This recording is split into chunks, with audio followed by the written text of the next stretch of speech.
Hey, I'm your host, Dr. Desiree Cassell. I'm an orthopedic and pelvic floor physical therapist specializing in women's health, aka pelvic floor. I'm a wife, mom of 3, foodie, lover of all things movement and nature, and I'm super passionate about educating, empowering, and supporting other women like you to find and maintain balance throughout all aspects of their lives, without pain, pressure, or peeing their pants. And this is the Balanced Momtality Podcast, where we will talk about all things pelvic floor, your core, and optimizing your pregnancy, birth, and postpartum recovery, providing you with the knowledge and tools so that you can feel like the strong, playful, and happy mom that you and your family deserve. Now let's get you out of those pads and back to loving movement. Fill up your water, pop in those AirPods, roll out your mat, and let's connect. Before we start today's episode, just a quick disclaimer that anything mentioned in this podcast is not meant to treat or diagnose any medical conditions. If you have any questions or concerns about your healthcare needs, please seek the care of your medical provider. This is also a safe space where we will be talking about very sensitive but important topics, such as issues with peeing and pooping, relationships, and even sex. So if you have littles around, probably a good idea to pop those AirPods in. But otherwise, I hope you enjoy today's episode. Hey friend, lovely to have you back for another week on the Pelvic Floor Core and More show. The Pelvic Reset Challenge has officially wrapped up. We announced our giveaway winners last Friday, which was so exciting because, yes, those of you that were the most engaged and show up to the live got the prizes, which I just love. I love when the people that are doing the work get the reward. So if you missed out, no worries. The Pelvic Reset Challenge is actually still available to you inside the Pelvic Floor Core and More app for free through this Friday, January 23rd, 2026. So if you're listening to this in real time, this episode is coming out on Tuesday, and you can get that content all the way through Friday. I am just not active in there asking questions or answering questions. But with that being said, the chat is still there. So ask questions, and if I have time, I'll pop over there. It also just helps me see like where you're getting hung up, what issues you're having when it comes to healing and navigating this content. But we had such great feedback. You know, I had people say that this challenge was a godsend. This is exactly what their body needed. People that were even seeing pelvic floor PTs or had been doing exercises and watching YouTube videos had big breakthrough moments going through this challenge. And with that being said, this challenge is just the little teaser for what is really waiting for you inside of my Restore program. My Restore program is a huge built out 12-week on-demand program that is now $9.97 because we are including the whole body from nervous system regulation to breath work to mindset connection to the body, to the physical exercises, to how we're breathing within our exercises, how is our nutrition, how is our sleep. We are looking at all of the things, and you have access to me. So it's not just fully on your own. You still have a pelvic PT in your pocket helping guide you and motivate you and support you. So if you are interested in joining Restore, please reach out. The information is also in the show notes below because we are launching this bad boy at the full badass program that it is. And I do have some exciting bonuses coming. I will be launching this at this full price next week. So stay tuned for the bonuses that are going to pop up for you and those of you that want to jump in on the early bird pricing. But today I wanted to shift gears a little bit because as a physical therapist, I obviously treat pain, right? Pain is something that is probably the biggest symptom I get because yes, I think more people leak than people have pain, but people are willing to deal with leaking and think of it as just like part of their life, which also not good, right? Like if you're leaking, my friend, that is just the beginning signal of your body saying, hey, things aren't really working well right now. And so when we ignore that, it just ends up becoming a compensation layer that then many times leads to bigger dysfunctions, which therefore usually leads to pain. And I want to keep you out of pain, but it's usually not till people are having this pain that's really taking over their brain that they finally get help, which is just sad because, again, if you see and hear that process I just mentioned, if we would have caught it at the leaking stage, that would have been it, right? No pain, no compensation layers. But that's usually not how the story goes. Usually I see people with pain, living in some kind of pain, whether it's constant, chronic, only there when they do certain movements, only there after they exercise. Regardless of what it is, I treat pain. And pain can be very confusing when we're trying to navigate movement and activity. So I wanted to break down pain a little bit more for you guys today, because some people will tell you pain is weakness leaving the body. Others will say stop everything the second you feel discomfort. But neither of those work, especially if you are a woman trying to heal your core pelvic floor. And this does make things very confusing. And especially with my philosophy of the body boundaries, if you've been around my podcast very much or inside of my app and program, you've heard the body boundaries be mentioned, and pain is one of those boundaries. So if we're saying this blanket statement that, when I have pain, we're done doing it, that can create this fear around movement. And so I want to help clear the air and take away that guilt and frustration that come when we do try to push through, or maybe on the opposite side, maybe we're not doing enough because of that pain, and that pain is actually controlling your life. And I see both ends of this spectrum, and that's why it's hard to really give this blanket statement, right? Because everyone perceives pain differently and then chooses to act differently based on that pain. Some people might push through. I know so many moms that have pushed through pain and have just powered through and been in survival mode, and their body has created layers upon layers of compensation, and they've had different varying pains that move around their body and change, but some of them always kind of peak up and flare now and then, right?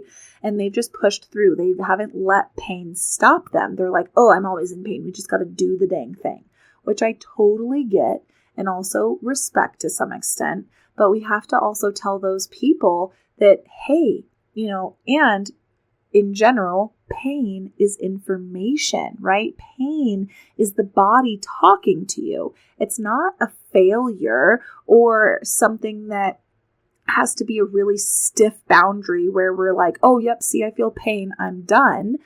But to some extent, we do need to honor and listen to what that information is. Why is our body giving us this information? And it can be tricky. And yes, this is why we exist as a physical therapist profession. And I am here to help guide you when you are feeling unsure if you should let the pain rule the show and listen to it and honor it, or if maybe this is a pain that we need to not really focus on and continue to move through anyways.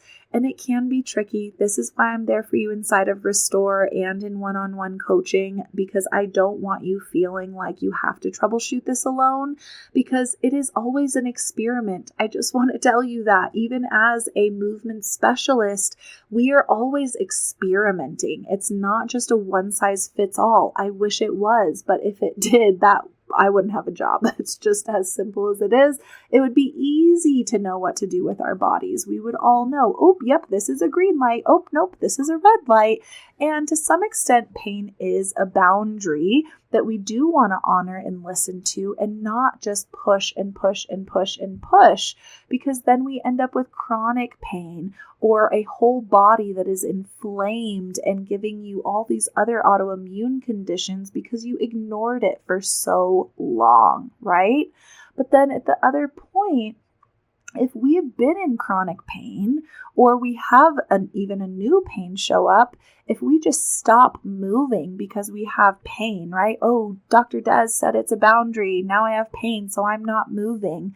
That then creates this big fear around movement. And guess what that does? It makes us have pain when we move because your brain is literally sitting there correlating movement with pain. And so then it will give you pain when you're moving, whether there is actually something going on in your body or not. And many times we need to be able to understand what that pain is and why it's there to then decide our next step, right? Do we push through or do we honor this and pause and rest and recover? And so I want to just help you guys understand what pain is and give you this shift in our perspective, and then also give you some tips on some guidance on how you can start to navigate your pain so that it's not so frustrating. Because yes, I have a lot of patients that are those catastrophizers, right? Like, oh no, I have pain. Now I have cancer. Now I'm never running again. Now my body is so broken. And this in itself is going to cause so much other dysfunction and pain and disconnect in your body.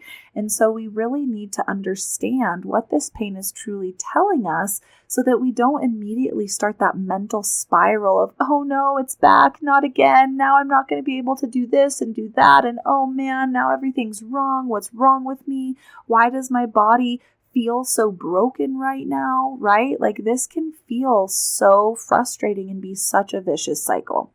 So first, let's just break down what pain actually is, right?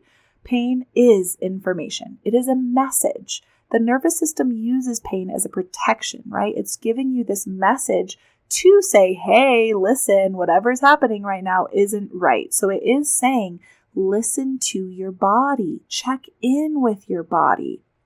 But it can become overly sensitive, whether it's after an injury or trauma or chronic stress, right? Chronic pain is totally different in the body than acute pain is. So chronic pain is when we've had pain for over 6 months. And we have seen this. This has been studied where the nociceptors or the pain receptors in your body become hypersensitive in the nervous system, which means maybe before when you had an injury, your body gave a big response into the nervous system to say something's wrong. So then your nociceptor said, ooh, we must give pain, right? We overstretched a muscle or we overworked something and we need to protect it. So we're going to give pain. And then the body's also going to tighten and guard the muscles in that area to try and protect that space. But over time, if say we have been still having that same pain for 6+ months, now we know that the nervous system has changed and adapted. And now we have to kind of question, is that pain truly something physically wrong in your body? Or is it the nervous system being on hyper alert? And even though that muscle's getting a little stretch, it's not being torn or even overstretched, but the body is getting a similar response of, oh, I'm being stretched. And because for so long it was getting all this pain stimulus, it doesn't take that much to tip that bucket over and have your body inflame and cause flares and pain triggers, right? And so there can be false alarms versus true red flags. And these are those true boundaries in the body where we go, oop, yep, not doing it, right? We're not going to push through that.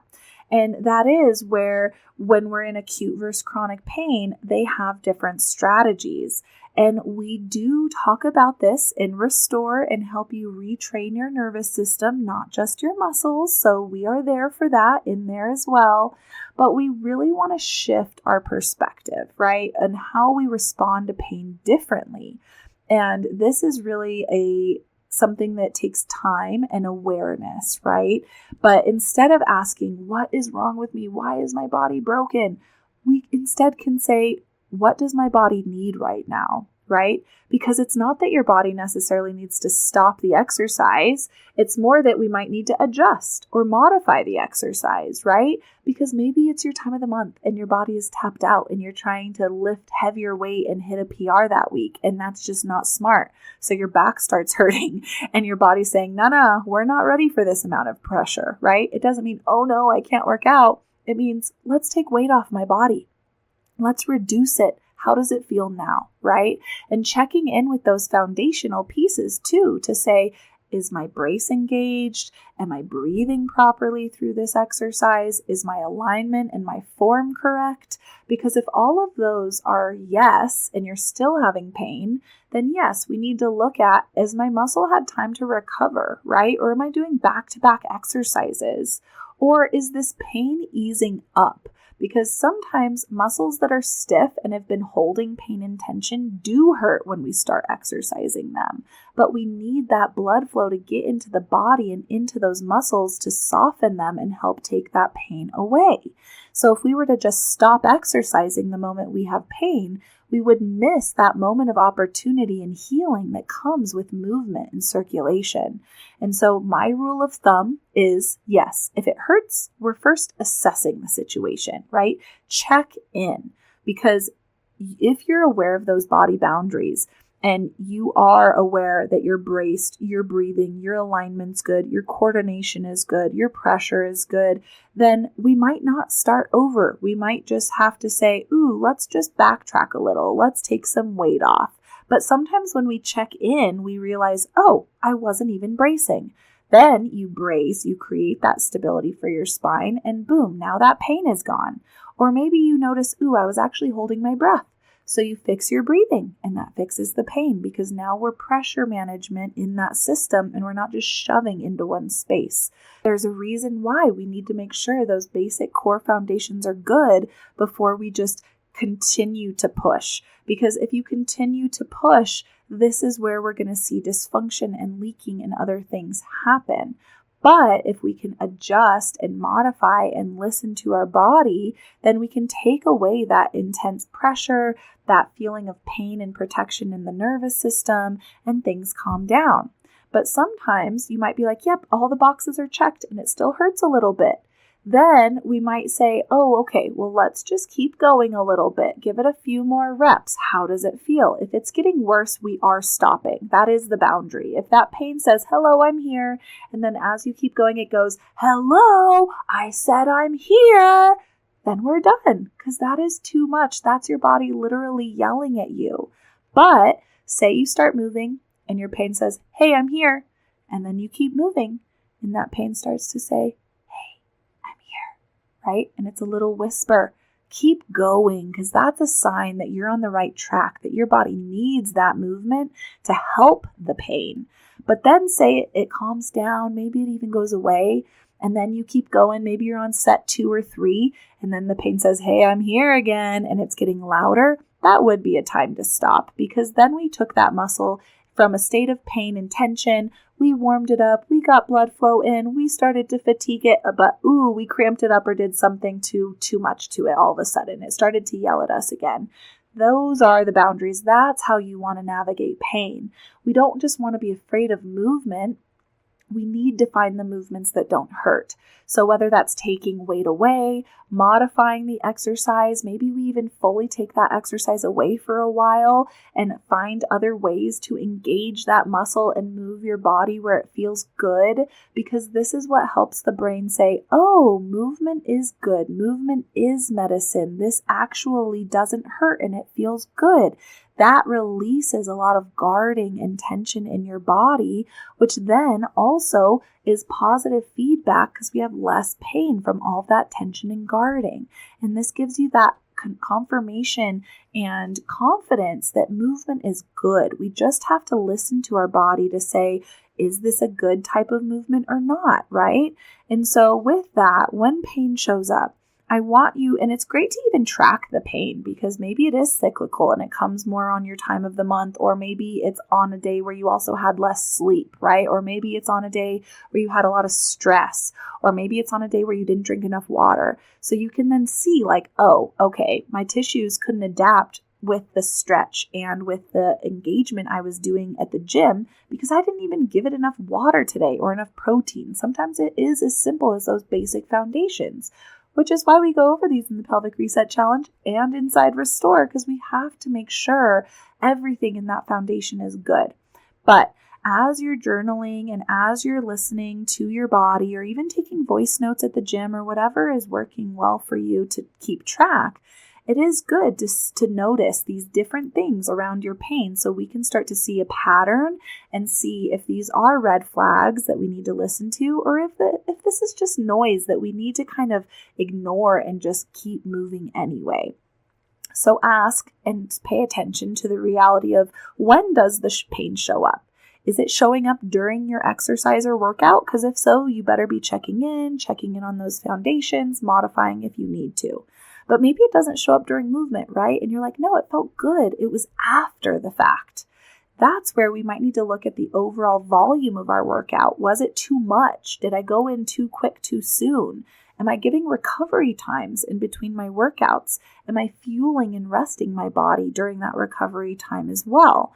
Right? Or is it that time when I'm sitting and resting and things are getting stiff, and maybe I actually need to add in a little bit of movement and gentle mobility throughout the day so things aren't locking up so much?